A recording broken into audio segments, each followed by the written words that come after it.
Howdy folks, hope you're all having a good one, and welcome to another episode of Mingles with Jingles.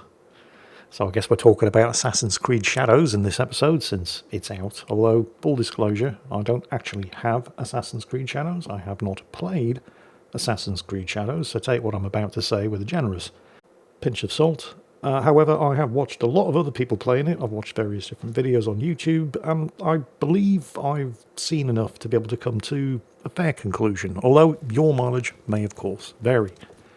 I do feel that I've seen enough, however, to be able to confidently say that if you absolutely must get your feudal Japanese open world itch scratched, then you should probably be playing Ghost of Tsushima, because despite being a 5-year-old game, it looks better, it plays better, the story is better, the writing is far, far better, as is the voice acting, and it is considerably cheaper.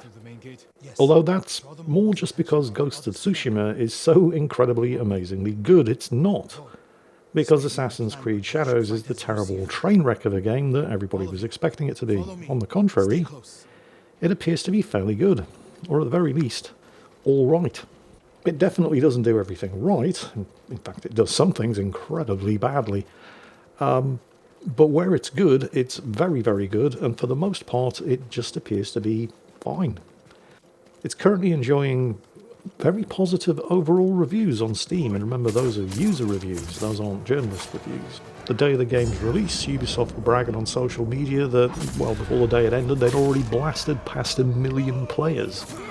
Notice that's 1 million players, not 1 million buyers. They didn't say they'd sold 1 million copies of the games, and a fair number of those players were probably playing it as a result of getting it on their Ubisoft Plus subscription. But, well, Ubisoft do have a history of doing this sort of thing. When Assassin's Creed Valhalla launched, they claimed that it was their biggest PC launch ever, without actually giving any hard numbers. And then, of course, there was the whole Skull and Bones thing, when they had to start making up new metrics to judge the game by in order to claim that it wasn't an abject failure.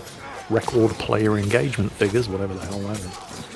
However, there's no denying 1 million players is a successful launch, regardless of how they actually got their hands on the title. And of course, there's all those very positive Steam reviews, so they're clearly doing something right. And one of those things is releasing the game on all platforms on day one, rather than forcing people to get it through the Ubisoft launcher. Now, I'm not going to go so far as to say that this means Ubisoft have learned their lesson. I don't believe that to be true.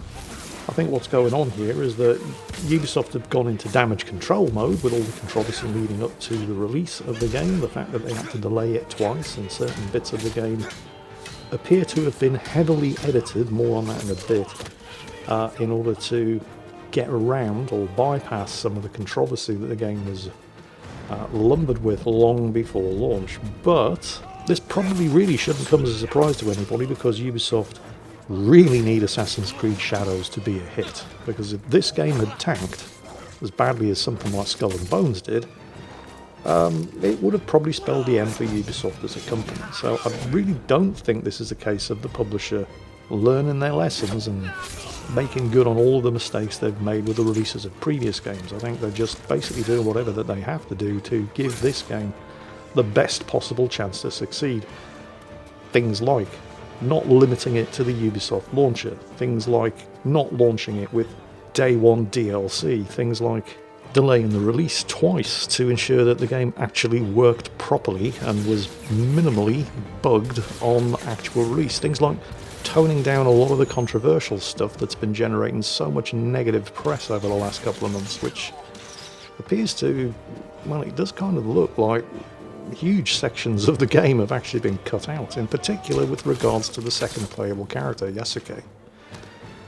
More on that as we get into it. However, regardless of the reasons why Ubisoft have made the changes that they have, the fact remains that they have made those changes, and as a result, Assassin's Creed Shadows is it's a much better game on launch than many other Ubisoft releases over the last couple of years. And it does appear to have paid off, because even if you don't trust Ubisoft's numbers, and you'd probably be wise not to trust Ubisoft's numbers, you can absolutely trust SteamDB's numbers, with an all-time peak concurrent player count of 41,412 people playing on Steam. That's just on Steam, not people playing on Ubisoft Plus, which is pretty impressive. In fact, it's in third place behind the highest peak concurrent player count of Assassin's Creed Odyssey and Assassin's Creed Origins, and it only needs to get 100 more peak concurrent players to edge ahead of Assassin's Creed Origins. So no matter which way you try to slice it, this has been a very, very successful launch for Ubisoft. Coming crawling back to Steam with their tail between their legs is probably a large factor there, but hey, a successful launch is a successful launch. But what about the game? Well, let's take a look at the good things, because there are some good things, and then we'll take a look at the bad things, because believe me, there are some bad things as well. Starting off with the good. The feudal Japanese world that they've built is excellent. Credit where credit's due. One thing that Ubisoft, regardless of what you think of the games themselves, but the worlds that they build to inhabit those games has always been very, very good. Even Far Cry 6, which was an absolute embarrassingly bad train wreck of a game. And probably the weakest open world in any Ubisoft open world game, but it was still the best thing about the game and pretty good. Generally, when it comes to actually building an open world, Ubisoft do know what they're doing, and they have not disappointed in Assassin's Creed Shadows. Their representation of feudal Japan is just gorgeous and incredibly rich and detailed. So let's talk about the characters. As I'm sure you're all aware, Assassin's Creed Shadows is the first Assassin's Creed game to feature not one but two main protagonists, although calling them main protagonists is a bit of a stretch for reasons which I'm about to get into. But let's start with Nae, the actual Japanese protagonist of the two that are available. And she is the actual assassin, which is appropriate. I mean, the game's called Assassin's Creed after all. Her character does grow and develop as you play, and I don't just mean she gains new skills, I mean she grows and develops as an actual character, despite having some atrociously bad voice acting, although that is kind of common of most of the characters in the game. The writing for the dialogue and the voice acting is not good. Whoever they got to do the voice acting for her just kind of sounds like she's bored of the whole thing most of the time, and yet her voice acting, while bad, is leagues ahead of some of the minor character voice acting, which is just comically, hilariously terrible. I wouldn't be exaggerating if I were to say that it sounded like the script was actually written by a pre-release version of ChatGPT, and some of the people that they hired to actually deliver those lines are even worse. So there's that. But the character of, I can't remember her name, Nae, yeah. She's alright, she's not bad. She does grow and develop as an actual character. The other protagonist, however, Yasuke, not so much. And I think that this is mostly as a result, and I'm not alone in thinking this, I've seen a bunch of other reviews and YouTube videos where people have come to the same conclusion. It's been as a result of Ubisoft's pre-release damage control, trying to avoid some of that controversy. Because Yasuke, of course, isn't Japanese, he's African. And he's a real historical figure, he did actually exist. Of course, Ubisoft didn't do themselves any favours in their pre-release hype for the game by claiming that he was an African samurai, when there is absolutely no evidence whatsoever to indicate that he was. We know very, very little about Yasuke. We know that he was a retainer for a noble Japanese family. We know that he led a remarkable life, and it really does sound like he has the kind of story that absolutely 100% deserves to be told. But almost certainly as a result of pre-release damage control, most of Yasuke's story looks like it's been hacked out of the game. They've just cut it out. So he basically doesn't develop as a character. He doesn't change, he doesn't grow, he's just Yasuke. He's the same throughout the whole game. You first meet him when he's a servant. Well, I say meet him, you first play him when he's a servant. And he's charming, honourable and strong.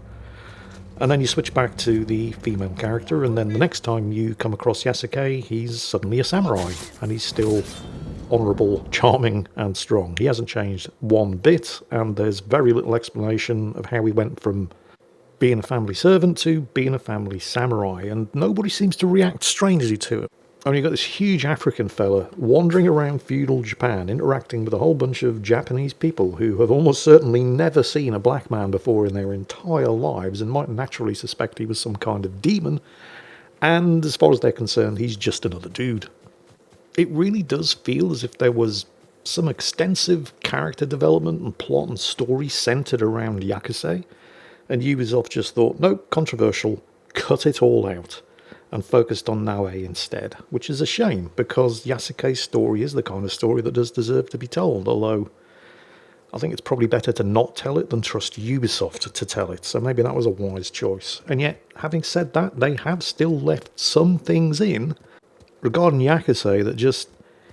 oh, Ubisoft.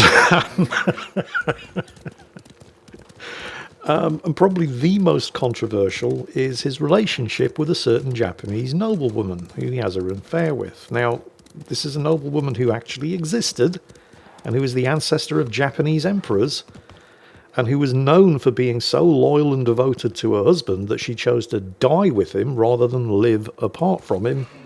And in Assassin's Creed Shadows, she's just having casual sex with foreigners. Oh, Ubisoft. Moving back to the gameplay, though. The stealth gameplay is, well, it certainly looks very, very good. It's certainly at least better than the stealth gameplay in Assassin's Creed Valhalla.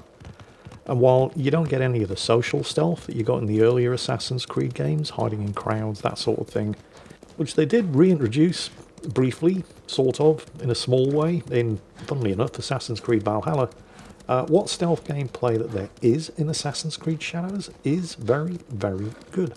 They've even included things like, and I don't know if this is actually historically accurate, I want to say it is, but I don't know for sure. It might just be a Hollywood thing. But when you're playing as Naue and you're infiltrating the home of your assassination target, you have to pay particular attention to not step on specific wooden floorboards in the home of your target, because they have been specifically placed to creak in a certain way in order to catch out any potential assassins trying to sneak about the house and alert the guards. The game's full of little things like that, which is very much appreciated, and a nice return to form, at least as far as the stealth gameplay is concerned, in an Assassin's Creed game. As for the actual non-stealth combat, it's fine. Some people like it, some people don't, some people really just couldn't care much one way or the other. I mean, it works, but it's definitely not the game's main selling point. Unless you're playing on Yasuke, who is basically just an unstoppable powerhouse. But, well, I mean, you know, that does kind of make sense. Naue is the assassin. She's not really supposed to face her enemies directly, and Yasuke is. So make of that what you will. So, yeah, I mean, Assassin's Creed Shadows. It's been an undeniable successful launch for Ubisoft, and they really, really needed it to be a successful launch. I mean, if this game had tanked in the same way that Skull and Bones did, it would have almost certainly spelled the end for Ubisoft as a company. Now, whether or not you think this is a good thing or a bad thing, or you just want to play a good game and you don't really care one way or the other, that is, well, of course, that's up to you. I know there are a lot of people out there who are hoping that the game is going to fail, basically because screw Ubisoft, and that's a perfectly good reason. I'm not going to argue with that. But if you don't care one way or the other, at the very least, it's an all-right game. There's plenty in there to enjoy, there's plenty to appreciate. There's also plenty that, I mean, the writing and the voice acting in particular is atrociously bad. So if you care about story, you might want to give Assassin's Creed Shadows a miss. You know, if you don't have any feelings one way or the other, based on the fact that it's a Ubisoft game. But if you just want to get your feudal Japanese open world itch scratched, and you don't really care about the politics, well, you should probably play Ghost of Tsushima, because it's just a better game. But if you've already got Ghost of Tsushima, you could probably do worse than to give Assassin's Creed Shadows a try, or just wait out for the Ghost of Tsushima sequel, because that's not far away either. In Ubisoft's defense, and I can't believe I'm actually saying this, because every single one of the problems that Ubisoft has encountered in the run-up to the release of Assassin's Creed Shadows has almost 100% been their own fault, and yet at the same time they have been getting some unfair criticism. An awful lot of people out there have just been looking for problems, or just outright making problems up. And The reason people are doing this is because of the way Ubisoft have been behaving over the last couple of years with their game releases. But, well, unfair criticism is still unfair criticism, regardless of what motivated it.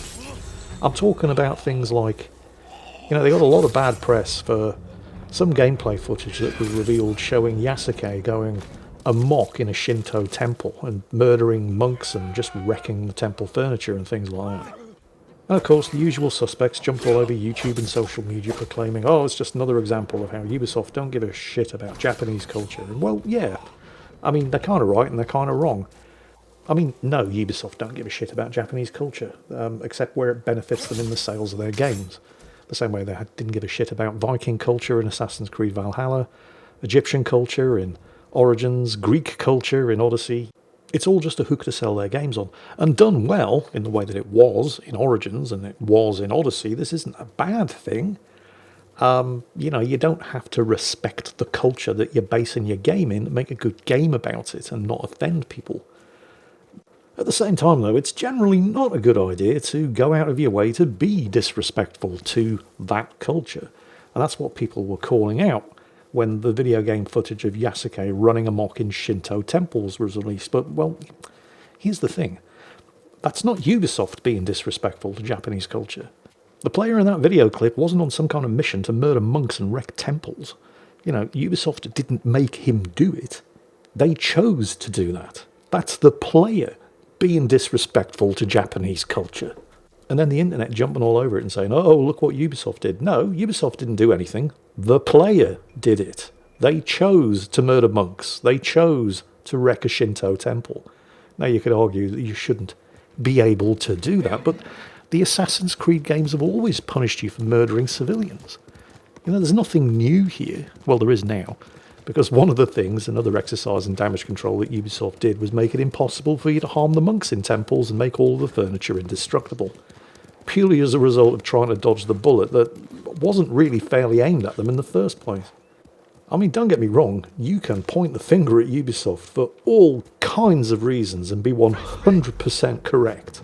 But this wasn't one of them. At the same time, though, it's kind of hardly surprising, because Ubisoft have just generated so much bad feeling over the years that it's only natural that people are just looking for things to blame them for. Even when, in circumstances like this, no real blame actually exists. But, as they say, Ubisoft have made a rod for their own back. They shouldn't be surprised if people start beating them with it. So, Assassin's Creed Shadows. Much to, well, I think most people's surprise, it's at the very least all right. And, well, certainly at least based on the Steam user reviews, the majority of people playing it are really enjoying it. Terrible writing and atrociously bad voice acting notwithstanding. But what it does do well, it does do very, very well indeed. Of course, if you just hate Ubisoft, you're not going to be playing it anyway, and, that's absolutely fine if you don't care either way. Yeah, give it a shot. Although if you're sitting on the fence and you couldn't care either way, I'd still recommend you just get yourself Ghost of Tsushima instead on PC. It's available on Steam. You missed the sale for it when it was 33% off, but it's still cheaper than Assassin's Creed Shadows, and everything that Assassin's Creed Shadows does well, Ghost of Tsushima also does well, and everything that Assassin's Creed Shadows doesn't do well, Ghost of Tsushima does. And it's still cheaper, despite no longer being on sale. In other news, and this one really amused me, this is direct from PC Gamer's gaming news website. The reaction to the clearly AI-generated trailer for Ark's upcoming underwater DLC, Aquatica, was divided, in the sense that some people hated it, and some people really hated it. This is disgusting and you should be ashamed of yourselves, is the first comment underneath the trailer on YouTube. And this comes from an Ark YouTuber with more than 1 million subscribers. This trailer for the DLC was apparently so bad that the actual game developers are now rushing to put as much distance as possible between themselves and it.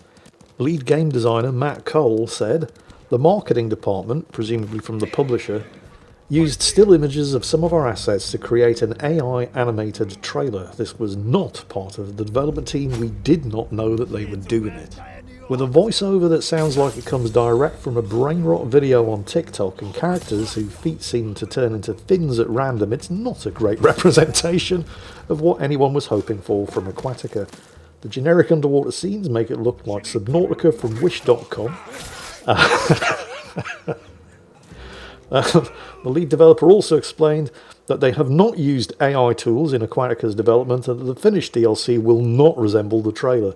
So basically what happened here is their publisher cheaped out, grabbed a couple of in-game assets and then just quickly ran them through an AI video generator in order to do the cheapest possible marketing imaginable, and didn't bother to let the development team know that they were doing it or check the finished results before uploading it all to YouTube.